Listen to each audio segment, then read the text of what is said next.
if you're chasing a world championship, right?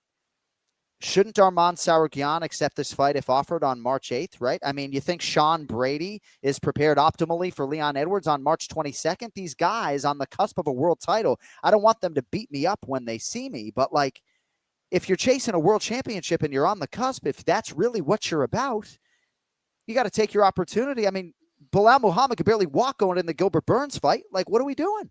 Yeah, if that's your goal, you know, like again, to Sarukian obviously is a guy with money, and when you're not desperate, you're not going to do anything kind of desperate, I guess. I mean, that's the way I'm looking at it.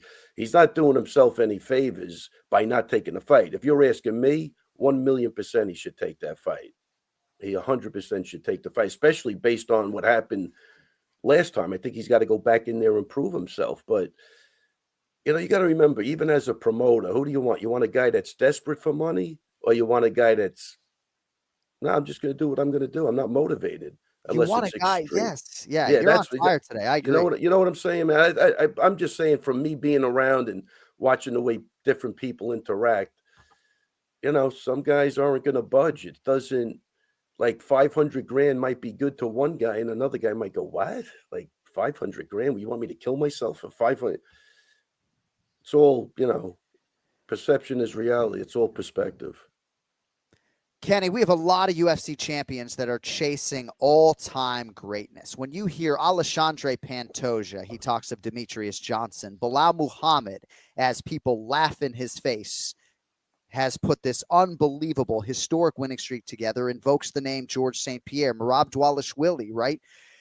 I don't know, man. I think as a promoter, Ray and Kenny, it's like you want to know that the guys who you're belting in there want to turn that thing around and prove themselves against Shavkat Rakhmonov or the next best guy who's available. And I think, and again, some of this is just speculation, but like, is Arman Tsarukyan, if given this opportunity, right, like going to be about that and be constantly in competition? I hope so, because skill for skill, he's as good as any lightweight in the world. Yeah. Yeah, and I'll add this. I think from a fighter's perspective, also, I think talk about perception, Ray.